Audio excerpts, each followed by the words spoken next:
Bueno, habíamos quedado en el video anterior en el momento en que Vidocq decide regenerarse, y hay una conversación entre él y el que manejaba la prisión en ese momento, el general, que hace un clic en la cabeza de Vidocq. Cuando el general le dice, no es muy difícil limpiarle el pasado porque no hay nada escrito, Vidocq dice, entonces eso habría que modificarlo. Porque ¿cómo podemos saber cuando un delincuente reincide en otro lugar? Por ejemplo, un delincuente comete un crimen en París, purga una condena de 2 años, sale y después comete un crimen en Toulouse, en Lyon, en Marsella, pero en esos lugares no sabían que había cometido un crimen en París. Y aunque lo supieran, no había forma de comprobarlo porque no existía el prontuario. Entonces Vidocq le dice a este general, que no solamente era el que manejaba esa prisión, sino que tenía unos contactos sumamente profundos dentro del ejército y lo que era la policía revolucionaria en ese momento, la policía que surge después de la Revolución Francesa. Le dice, ¿por qué no me deja crear un cuerpo de policía y aplicar algunas cosas que siempre se me ocurrieron, pero que obviamente en función de mi vida delictiva no lo podía hacer?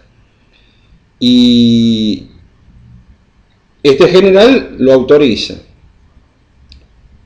Y Vidocq crea la Sûreté de París, o sea, la seguridad de París. ¿Y qué hace apenas crea la Sûreté de París? Crea una oficina de expedientes,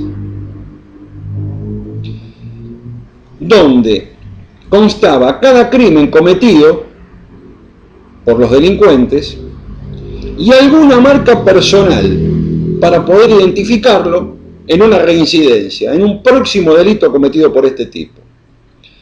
Y Vidocq dice, no solamente hay que poner las características físicas, sino su origen, sus costumbres, sus defectos, si tiene tics y por supuesto algunas medidas físicas. Vidocq crea el prontuario. Y no se queda solamente ahí. Cuando Vidocq funda en realidad la Sûreté de París, junto con otros 12 delincuentes, porque en realidad sus amigos eran todos delincuentes, entonces él no tenía oficiales de policía. Obviamente los oficiales de policía que trabajaban en ese momento no querían trabajar con Vidocq, porque se sabía quién era, un delincuente, había sido abusador de menores, de todo tenía. Entonces yo, si no tengo gente de la policía, le voy a buscar afuera. Y arma un grupo de élite de 12 criminales, les conmuta la pena, les perdona, los limpia, y comienzan a trabajar de encubiertos. Se infiltran en las prisiones, se hacen meter presos, y conviven dentro de las prisiones durante meses con delincuentes, utilizan después esa información. De hecho hay una anécdota muy curiosa donde Vidocq da la orden de buscarse a sí mismo, es decir, Vidocq ordena buscar a un delincuente apodado el Marsellés, que no era otro que él, que estaba en prisión, pero a la noche Vidocq salía de la prisión y hacía sus trabajos policíacos, o sea, sus trabajos de oficina. Entonces se emite una orden de buscar al Marsellés. Todo esto para confundir a unos delincuentes que estaban buscando. Se pide buscarse a sí mismo. Entonces, Vidocq incorpora algo muy similar a la criminología. Vidocq dice, debe constar en el registro de cada uno de los delincuentes que estén en prisión y todos aquellos que vayan ingresando, su historia, sus orígenes, sus características físicas, sus costumbres. Por eso en algunos prontuarios se lee, por ejemplo, fuma en pipa determinado tipo de tabaco. ¿Por qué? Porque, por ejemplo, si fumaba tabaco turco, el más fuerte, seguramente provenía de los muelles. Si fumaba tabaco rubio, más liviano, el que ahora, por ejemplo, llamaríamos Virginia, seguramente venía del centro de las capitales, porque el tabaco rubio y liviano se fabricaba químicamente en las capitales. O sea, todos sabemos que el tabaco es negro. El cigarrillo naturalmente es negro, el tabaco también. Para hacerlo rubio, liviano, hay que pasar por una serie de procesos químicos, y los laboratorios estaban en las capitales, no en las afueras. Entonces, si el tipo tenía por costumbre fumar cigarrillos largos y livianos, ese tipo era un delincuente de las capitales. Divide a los delincuentes. Hasta ese momento todos eran delincuentes. Cualquiera que cometía un delito era delincuente.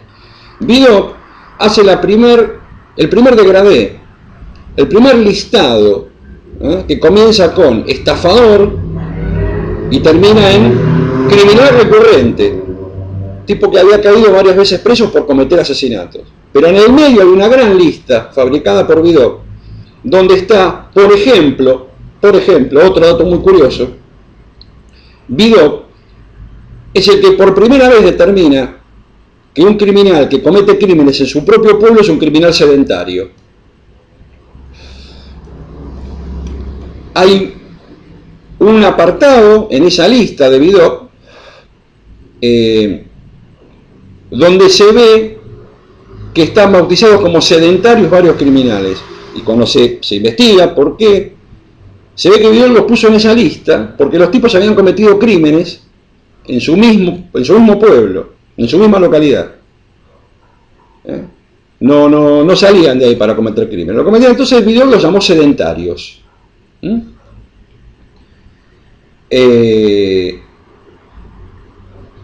Consigue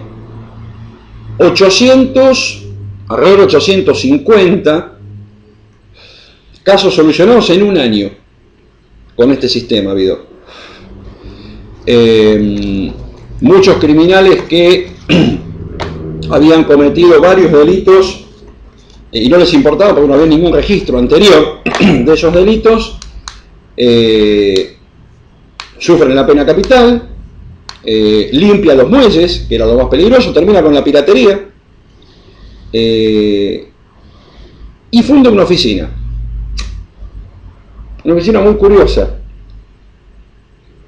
Oficina de Armas y Municiones. Hasta ese momento no existía absolutamente ningún país del mundo la aplicación del estudio de la balística en la criminología. Y Vidocq dice: no es lo mismo un tipo que mata con una Derringer que un tipo que mata con un pistolón, ¿sí?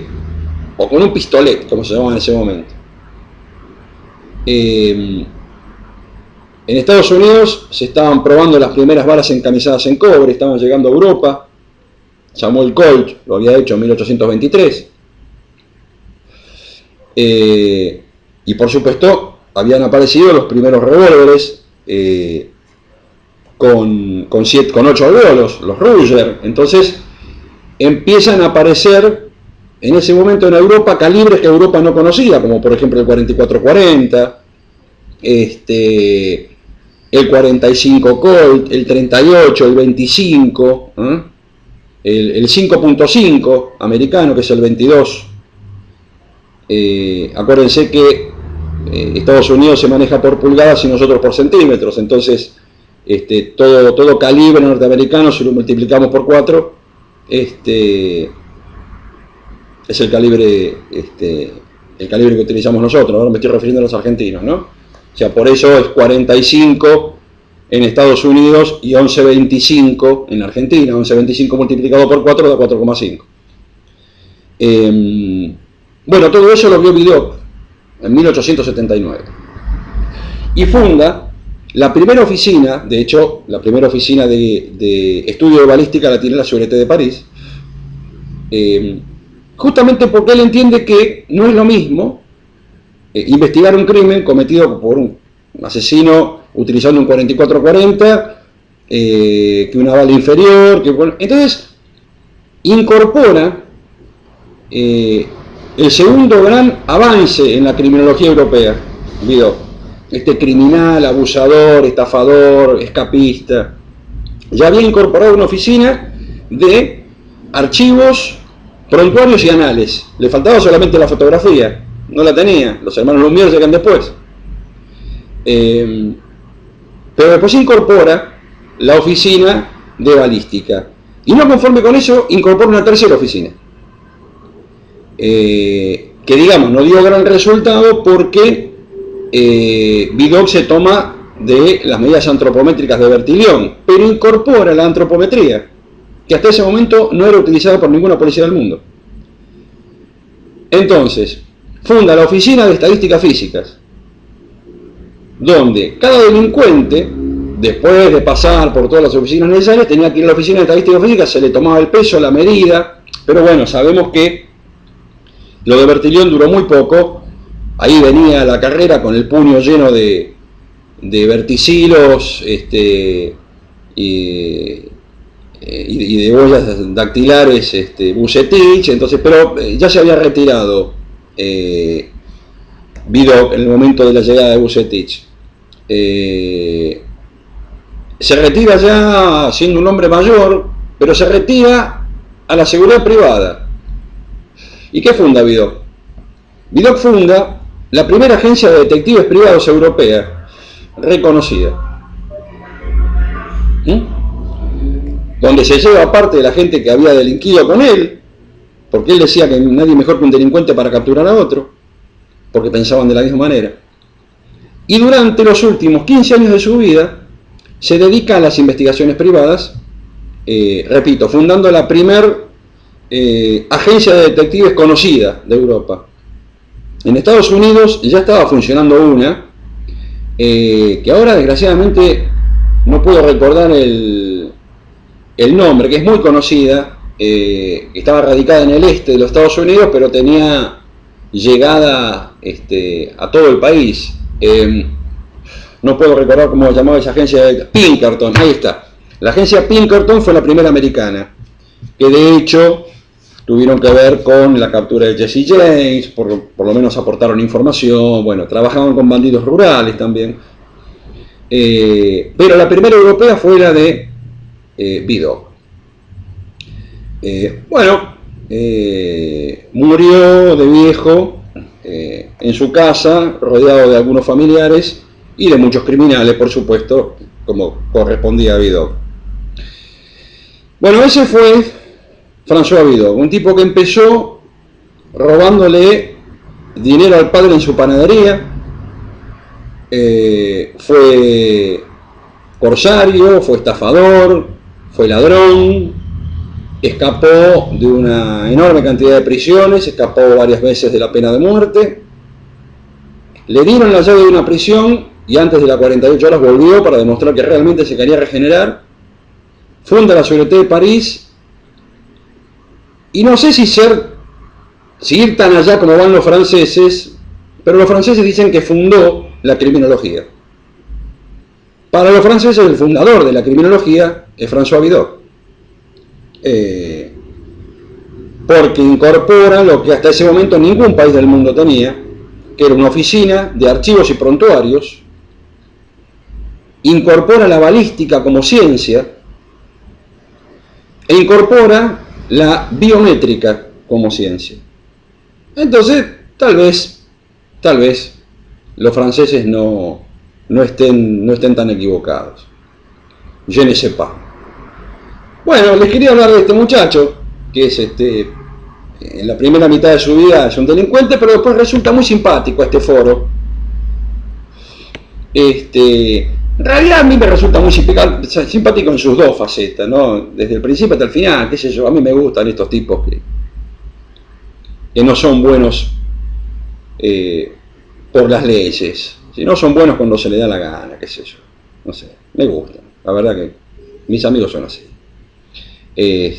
Así que bueno, les quería hablar de este francés, Esto vino a colación de haberlo hablado perdón, con Karemi hace unos días, la historia de Vidocq. Entonces quería hacerlo un poquito más extensa. Y la semana que viene, o al fin de semana, hablaremos del que yo sospecho fue el primer perfilador de la historia, y de que fue el primer criminólogo de la historia. Pero eso lo hablaremos la semana que viene, porque es un poquito más extenso, y tenemos que partir desde el 310 a.C., donde se comete un crimen en masa horrendo, y donde un grupo de tipos andaban por ahí matando en nombre de la nacionalidad, en nombre de la libertad, y un tipo a cientos de miles de kilómetros, sin haberlos conocido nunca, los perfiló, y eso hizo que pudieran ser detenidos y atrapados por el Imperio Romano. Pero eso lo hablaremos más adelante, otro día. Otro día hablaremos de Flavio Josefo y de Suetonio. Por ahora nos vamos a quedar un poquito por Francia, porque es más afecta a mi espiritualidad en estos últimos días. Bueno, que tengan buen fin de semana. Si se van a portar mal, avisen. Y si no, filmen lo que es eso. Siempre es bueno. Buen sueño.